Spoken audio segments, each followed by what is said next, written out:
เอาพี่น้องเอ๋ยตอนนี้บ้านน้องแต่เพิ่นก็ได้เข้าพากะเสร็จสิ้นเป็นที่เรียบร้อยแล้วอ่าสองด้านแล้วเนาะพี่น้องเนาะที่เสร็จสิ้นนะตัวนี้จะเป็นด้านข้างส่วนด้านหลังก็ถือว่าเสร็จสิ้นแล้วได้พี่น้องเอ๋ยแผ่นสุดท้ายแผ่นท้ายสุดหลังจากที่แอมออกมาก็ถือว่างามได้พี่น้องเอ๋ยก็ยังแต่สองด้านตอนนี้อันนี้ด้านหลังนี่ยังเหลือแต่แผ่นเดียวนี่แหละด้านหลังนี่แผ่นสุดท้ายแผ่นท้ายสุดโครงการจะแล้วด้านหลัง นี่แหละเอาดีๆได้ฮักได้คอยเบิ่งอยู่ได้นี่นี่ด้านหลังเด้อพี่น้องเอ้ยหลายๆคนว่าคือบ่เห็นหน้าต่างให้เพิ่นแน่หน้าต่างนี่มีอยู่นะพี่น้องนะทางนี้กับทางนั้นแม่นแม่นแต่ว่าทางนี้นะเพิ่นจะเคาะเพิ่นครัวออกอีกนะพี่น้องก็เลยว่าบ่ได้ใส่ถ้าว่าเฮาใส่มันก็เจิดลงมาแต่หั่นเฮามุงเจิดก็ใครหน้าต่างบ่ได้คือเก่าเพราะว่าเพิ่นครัวนี่จะเฮ็ดออกมาอีก2ห้องเนาะตอนนี้ก็มีแต่ว่าเสร็จชิ้นไปแล้ว2ด้านเหลือแค่ด้านข้างเบื้องนี้ครับข้างในบ้านเนาะพี่น้องเนาะหลังจากนี้ก็เสร็จชิ้นแล้วเด้บ้านนี่อันนี้มื้อนี้น่ะเสร็จชิ้นเนาะพี่น้องเนาะข้าวฟ้านี่เสร็จชิ้นยังเหลือแต่ข้างในทางลุงเราพุ่นแหละ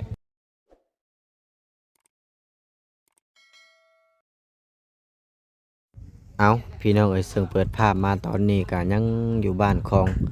น้องแต่เพิ่นอีกคือเก่าตอนนี้ทั้งสร้างเพิ่นก็ได้แอมพาข้าง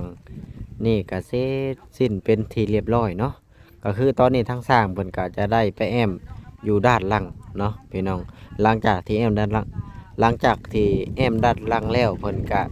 จะแอมด้านข้างเบื้องนั้นต่อเนาะพี่น้องเนาะหลังจากที่แอมด้านข้างเบื้องนั้นต่อก็สิเข้ามาแอมด้านในหลังจากที่แอมด้านในเสร็จก็มีแต่ว่าทำการใส่หน้าต่างเนาะพี่น้องหรือว่านี่แหละตั้งลูกติ่งเนาะพี่น้องเนาะเดี๋ยวบอแอนจะอัปเดตรอบๆให้พ่อแม่พี่น้อง FC ป้าลุงเบิ่งอีกก้อนหลังจากที่เพิ่นแอมแล้วนี่แหละบรรยากาศก็ถือว่าแดดนะพี่น้องเนาะแต่ว่าต้นกล้วยนี่มากทุกต้นนะพี่น้องเนาะมากทุกต้นบอแอนเห็นต้นใดก็มากทุกต้นแต่ว่ามันเป็นต้นกล้วยของคนข้างบ้านนะพี่น้องเนาะป้าตัวถือว่างามพี่น้องเอ้ยงามลายหลังจากที่แอมขึ้นมาแล้วเดี๋ยวจะให้เบิ่งคักๆพี่น้องเอ้ยถือว่าคักโอเคเลยพี่น้องตอนนี้เพิ่นกะนี่แหละมาแอมข้างล่างเลยพี่น้องเอ้ยข้างล่างนี่ตอนแรกนี่น่าจะเช็ดชิ้นหรือว่าบ่ฮอดยามแรงก็น่าจะแล้วอะไรเนาะถือว่าโอเคเลยหลังจากที่แล้วเอาแล้วสร้างมาทางล่างแล้วบ่บาดนี่นะโอ้ตัวด้านหน้านี่เสร็จสิ้นไปที่เรียบร้อยเนาะด้านหลังนี่ค่ำบ่หรือว่าบ่ค่ำมื้อนี้มันสั่นมันง่ายกว่าตัวนั้นเด้อ๋อ20นาทีแล้วเนี่ย25นาทีเลื่อนขึ้นประมาณ5นาทีเนาะโอ้ถือว่าไว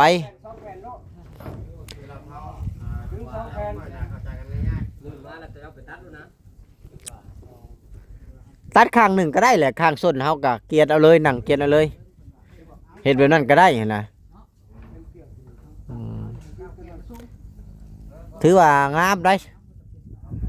สร้างอันนี้ชี้มือแหงอะไรสร้างอันนี้เนาะ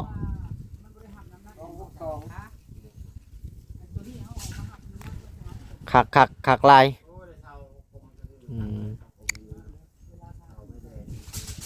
งามเด้อสร้างเวียงเห็ดนี่งามเด้อข่อยมีเงินมีคำก้อนข่อยสิจ้างสร้างเวียงกับซองเท่าอันนี้แล้วเราทนแดดทนฝนดียามนาบ่แม่นพากันปั้นคันนาบ่จักบ่ได้มีนาเห็ดบ่อ๋อปัจจุบันนี่ได้จากซื้อกินบ่หาแบบว่าขายทานก่อสร้างนี่แหละอ๋อแบบว่าเฮ็ดงานก่อสร้างเอาบ่มีให้มีนาเนาะอ๋อแม่นรับแล้วสบายดีบ้านนอกบ้านนาเฮานี่มีให้มีนาก็ถือว่าโอ้รวยได้ แม่นบ่ว่าโอลิแต่บ่มีให้มีนานี่ถือว่ายากได้พี่น้องลำบาก ลำบากหลายอืมทางนากาคนน้ำมาไว้ใส่พี่น้องพรบ่มีน้ำเด้อันที่จริงแล้วน้ำนะมันมีอยู่แต่ว่ามันขุ่นมันเป็นแบบขี้โคลนนะพี่น้องเอ้ยมันขุ่นแห้งคือตอนนี้กาจิท่ายนี่แหละบรรยากาศให้พ่อแม่ FC ป้าลุงเบิ่งอีกรอบๆเนาะเดี๋ยวย่างเบิ่งอีกรอบหนึ่งเนาะพี่น้องเนาะโอ้ถือว่าคักแล้ววันนี้อันนี้จะเป็นโซนด้านหลังเด้อพี่น้องเอ้ยโซนด้านหลังตัวนี้นะด้านหลังของบ่อนนอนเนาะหลายๆคนว่าคือบ่ใส่หน้าต่างเพิ่นแต่หน้าต่างมันมีเนาะพี่น้องนี่มันมีอยู่แล้วหน้าต่างนะเพิ่นว่าอยู่บ่ฮ้อนบ่เท่ามีหน้าต่างมีเด้อพี่น้องเอ้ยมีทุกห้องแม่นหน้าต่าง2อันแต่ว่าห้องมันก็สิน้อยๆแน่แต่ก็สำหรับครอบครัวที่ว่าน้อยเนาะแบบว่าต่อไปก็มีแต่ว่าเพิ่นหาเงินหาคำเองไรเพิ่นอยากสร้างอีกหลังหนึงก็สุดแล้วแต่เพิ่นแม่นบ่เบาอีหลีแม่ ช่วย น คนนะเพิ่นบ่ได้ช่วยให้รวยได้เพิ่นช่วยให้มีน้ำมาให้กินช่วยให้ มืนตาอาปากได้ ปากได้เนาะ แม่นเว้าง่ายๆกับแบบว่าให้มีบ่อนส้นฝนส้นแดดหลังจากนี้เฮามีบ่อนส้นฝนส้นแดดเฮาก็ต้องทำมาหากินได้เนาะบ่แม่นว่าสิถ่ายเพิ่นช่วยตลอดบ่ได้ตัวนี้ เรื่องแม่งเนี่ยเรื่องในนี้มันนั่นนี่นั่น เพิ่นยังเจาะซื่อๆเพิ่นเจาะจะชื่อโอ้ยทำเป็นตื่นเต้นไปได้ อันนี้ เจ้าต้องแค่อะไรเพื่อมันจะเซ็นแต่มันบ่ได้เป็นเด้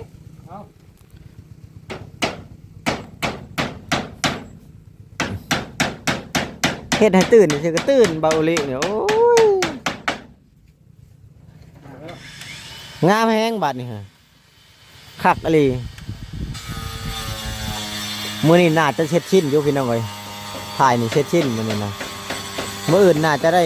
เข้าในแล้วก็น่าจะได้ตั้งลูกติ่งได้มื้ออื่นเนาะมื้ออื่นน่าจะได้ตั้งลูกติ่งเพราะว่าพายนี่มันบ่ได้ยากได้เพราะมันบ่ได้ตัดแบบว่ามุมคือพายนั่นพายนั้นมันจะตัดมุมเอาให้แน่อีกบ่โอ้เสียM100อีกแล้วชานี่สร้างเวียงตันเบิดบ่ได้เห็นนอนเบิด เรื่องตัดเจ้าบ่ คอยว่ารู้สึกว่าทั้งนี้ต่ำทั้งนี้สิสูงเนาะบ่ลีเนาะเอาลง ไม่เพียงต่ำสูงถ้าเจ้า À. ก็แล้วเวลาถ้าเจ้าเบิ่งตัวนี้ว่ามันจะเช่นแล้วก็ไปเบิ่งมันจะเช่นเรื่องกันน่ะ แม่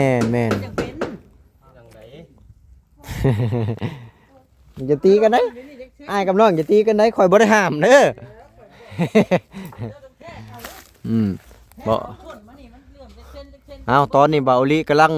ขึ้นแล้ว เบาลิเป็นนายจ้างนี่เบาลิ เบาลีขึ้นแล้วตอนนี้นายจ้างต้นงานนี้บ่เอ็นครับจอบต่อนายจ้างต้นนี้เว้าไปนั่นนะนี่ วานนี้เด้ว่านี่เบาลิตัวตนนี่ป้าเจ้าแล้วเจ้าเอาวิวเดียวว่า เอาวิวผู้เดียว ไม่เอาเบิด บ่บดเอาเบิดบ่แพ้มื้อนี้บ่พันจะคลิปมื้อนี้นะ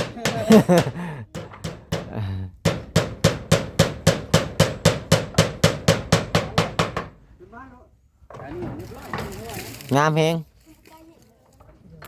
พี่น้องเอ้ย ขนาดว่ายังไม่ได้ใส่นั่นนี่ทางนี้นะก็มาเขาไม่ได้ใส่ปงเทียม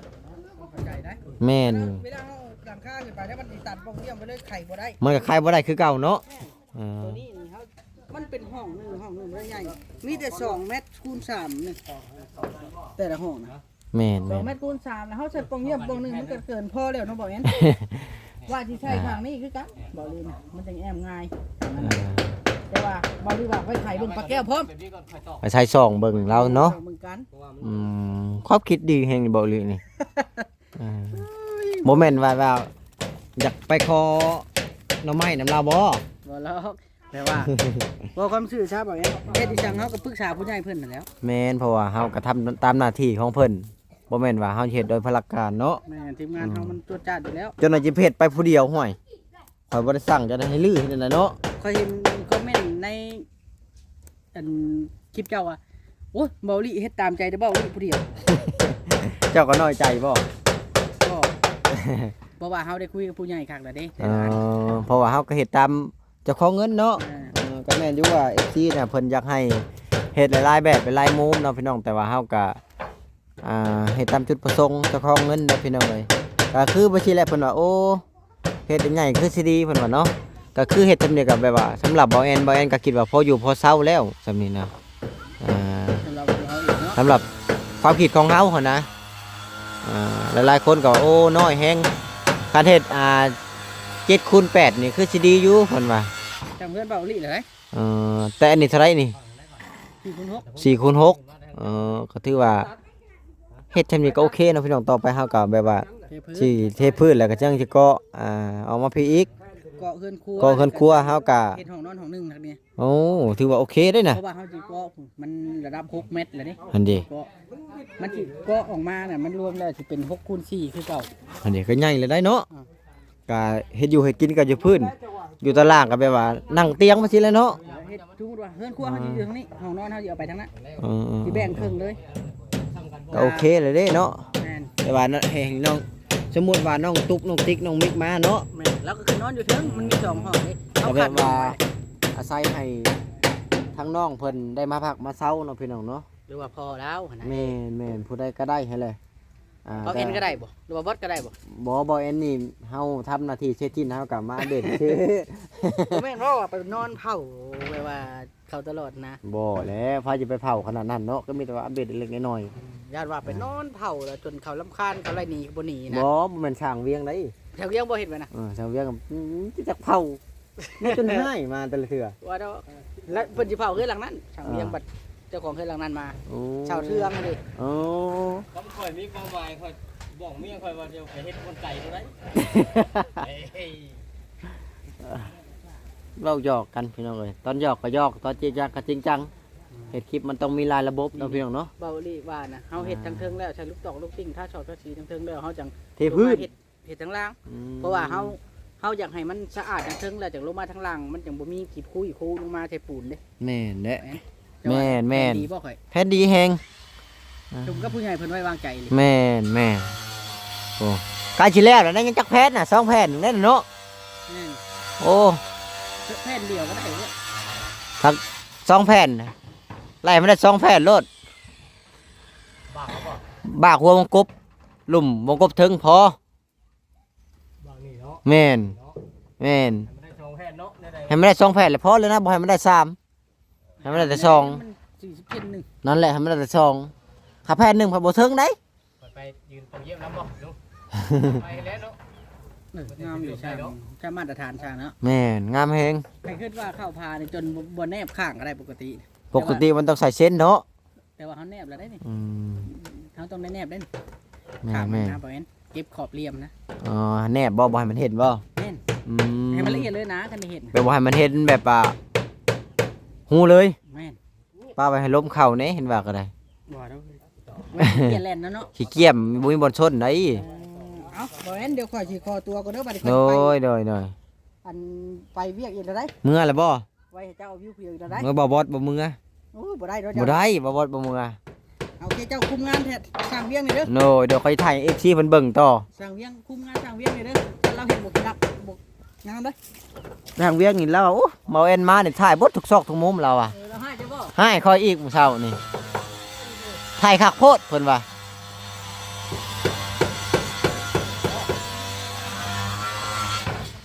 หันดิตีก็บ่ถึกบาทนี่โอ้ย แม่นตีบ่ถึกได้ตีให้มันชอบขาสิได้ อันนั้นหันใดอืม มือแห้งโคตร เอาขึ้นลุงทางเจ้านี่เอาขึ้น มันบ่จำทั้งหมด เอาลกกาว่าฮอดเส้นหนึ่งเจ้าจับท้ายมันนะเครื่องเส้นก็ได้อันเด็กคักแห้งสั่งอันนี้สำไว้รุ่นนะสั่งผู้เฒ่าก็ได้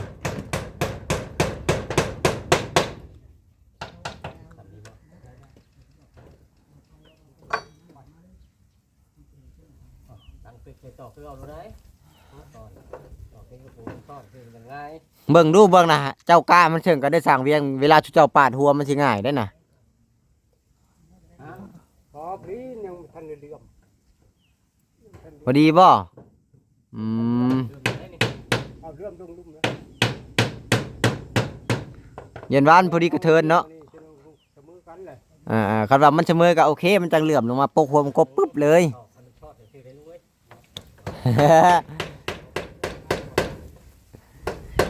ยันบ่แม่นบ่เฮ็ดขึ้นฮอดเทิงเลยแบบว่าบ่เลื่อมก็ได้นะฝนมันบ่เข้าเลยได้ เอาเงินค่อยจะค่อยเอาไปนี่เลยนะ อืมเฮ็ดแบบบ่เลื่อมกันเลยเพื่อนสร้างเวียงเพิ่นบ่เลื่อมได้เพิ่นเอา เบิ่งด้วยเพียงแล้วเอาลงอีกน้อยหนึงเห็นปะ เอาแล้ว บ่ ได้ตาแล้ว บ่ลงพอดีแล้ว ดีแล้วบ่ พอดี มีแต่ทางเจ้า วัดบ่ได้ดิ บ่มีได้มีแต่สายตา โทรศัพท์ข่อยบ่ได้รู้คือกล้องบ่บอดใด เลี้ยงกันเด้อบอกกับขอบวงกบแต่เลยบ่เลย ปกเลย บากลูกบากเอางอกบ่ของนอกรถถึงตะบอนเลยบากเนาะ บ่สร้างเวียง เอาปกลงเลยบ่ได้บ่เบิ่งข่อยเอาปกลงพอดีเลยได้น่ะ แผ่นทำอิฐนี่บ่บากก็ได้ บ่บาด บ่บาก เขาเลื่อมให้มันอันนั้นลูก มันพอดีเลย พอดีนะ แม่นเลื่อมพอดีแบบ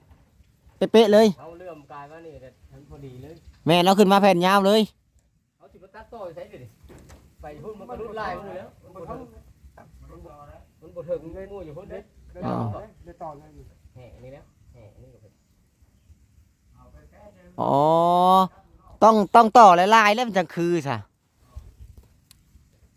เอาไม้ฮอดเส้นกลางนะช่างเวียงฮอดเส้นกลางนะ มันฮอดอยู่แล้วตรงนี้ ต่อตัวนั้น ต่อตัวใดก็ได้นะขอแต่มันได้แผ่นหนึ่งอะนะคันเฮาต่อน้อยหนึ่งบ่อยู่ได้ บ่อยู่เด้ ต่อ10 เซนนี่บ่อยู่ได้ บ่อยู่ ลองต่อแบบว่าคันต่ำเม็ดหนึ่งเลย เกี่ยวกันเลย แม่น ไปนำเสา มันปกเทิงแล้ว โอเคแล้วนะคันช่างเวียงเฮาเลย นี่ก็ปูร้าย อ่า 16 16 เมตรบ่ 216บ่เอาข้างแน่ได้ 2 เมตรเท่าไรน่ะ เดียวมันบ่ได้ได้มันคือยาวแค่ไหน16 3 เมตร 3 เมตร 16 3เมตร16บ่นี่ อืม ตัดสินน้อยเดียวนึงบ่เห็นเห็นได้ก่อนข้างล่างพุ่นมา มาพอลากเราดึงออกไป ดึงอยู่เนาะ 2 เมตร 3 เมตร คือว่าไม้4 เมตรนี่บ่เทิงบ่ช่างเวียง มันสิมาลุดได้นี่คือตัวลุ่มไม่ได้เห็นบ่ว่า ลุดน้อยหนึ่งเนาะ มันลุดน้อยนึงเลย เออ บ่ได้ตัวลุ่มเขาสิหาวิธีแก้ไขให้มันอันนั้นซื่อๆดอกวันหาไม้หาหยังมาใส่ บ่บ่าวอุลิเพิ่นว่าเพิ่นวางแผนไว้สิให้ชูเจ้านี่แหกน้อยๆแล้วมอบ แหกตัวคือเก่าบ่นี่บ่ แม่นแหกไม้เชอร่ามอบบ่ให้เห็นหูเลย แล้วเพื่อนตัวลุงเนาะ แม่น นี่ก็แผ่นอันนี้ต่อแผ่นนี่ เฮามอบไว้เลยตีปักปักปักปัก มันมอบคนแล้วมันก็คันสิมอบเขาก็บ่นั่นรู้แหละบ่บ่ ก็ตัดเนาะ ก็บ่ตัดรู้แหละ คันว่ามันถึงแล้วก็บ่ตัดแล้วแหละ มันสร้างตัวลุ่มมาแล้ว คันทำตัวลุ่มแล้วใส่เลย เพิ่นบอกเพิ่นสิมอบเอาบ่ตัดก็ยัง คำว่านั่นมันพอดีเด้ บ่ตัดเอาขึ้นเลยลุงคันว่าเชิงสิมอบอยู่เอาขึ้นเลย ยังสิมอบแล้วมันเหลือซ้ำตัวลุ่มมัน แม่นเอาขึ้นเลย เดียวกันเด้ เอาขึ้นเลยเอาขึ้นเลย เอาแผ่นบ่ทันได้ขีดเด้ได้ขีดเด้จำชื่อได้อยู่จำก็จำเอาออกข้างในบ่ อ๋อป่ะ ลุงเอาสิเอาไปได้ใช้บ่ นี่ปอน นี่หักถิ่มดูได้ บ่ปอน นี่ Ừ. มีหักได้มัน4เมตรได้มีทางที่ดีแล้วว่าเอาขึ้นมันลองมานี่ละย่ออ้อยเจ้าอ้อยแล้วค่อยอ้อยแบบนี้ได้อยู่ล่างคุณเอาแผ่นอยู่ล่างคุณลุงป้าไว้ก่อนแผ่นนึงนะเดี๋ยวมันเอาขึ้นบ่ได้ได้มันบ่เป็นของง่ายได้บ่เห็นว่าอยู่ล่างมันยังบลุ่มลง ปอนตัวนี้ช้อนมาหาข่อยสิ มันแอนออกมาได้มันบ่ได้สั้นมาได้ได้ แม่นแล้ว มันนี่10บาทเช่น ลงเป้ใดลงขึ้นลงเป้ใด ทั้งปีแล้วมันขึ้นบ่ได้ อ๋อลองเบิ่ง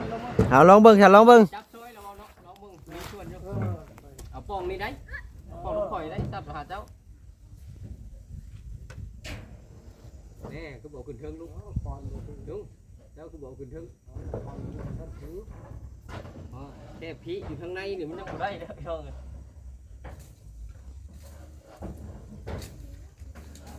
โค้งมาเลย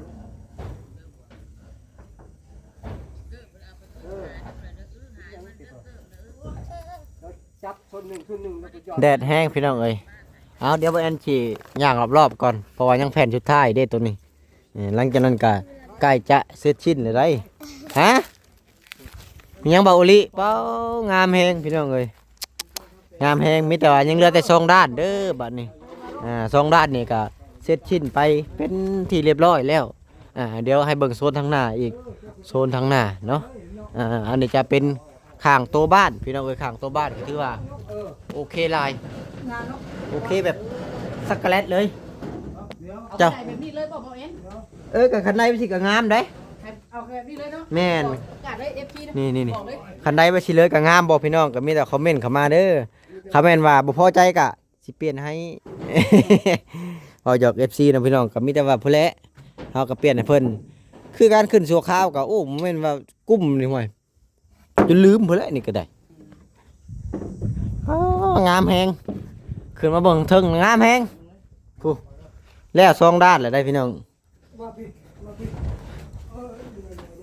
ตัวทางเทิงนี่แบบบ่เหลื่อมบ่ได้บ่เข้ากันได้เนาะ เหลื่อมเลยเนาะอ้าวพี่น้องเอ้ยขักลายเจ้าอยู่เจ้าแพนนึงบ่หรือว่า เอามาลงมาสั่งเวียกินจับซอยนี่ต้องเอามาซอดก่อนนี่จับซอยนี่อย่าไปต้องมือเลย สิเห็นเลยเด้ หายังไงน่ะ หาบางต้นนี่แค่เห็นเล็กกระปูนี่เนาะอยู่ นี่ให้เบิ่งทุกมุมพี่น้องเอ้ย งามบ่ ขึ้นแล้วได้ ขึ้นมาคุ้มสร้าง แม่นเอาแป้นฟ้าธรรมดานี่รูปนี่เต็มแล้วมือเสียนเนาะ เสียนบ่ โดย อ๋อ อันนี้รูปไปโลดนี่รับไปเลยก็ได้ แต่เจ้าคือบ่บากอีกบากก็ได้ บ่บากเนาะ ยังที่เลื่อมลง เห็ดพอดีเลยได้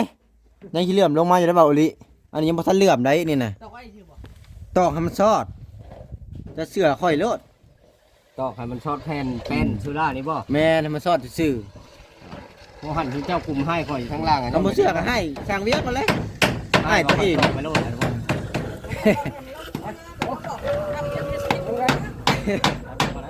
ให้มันซอดก่อน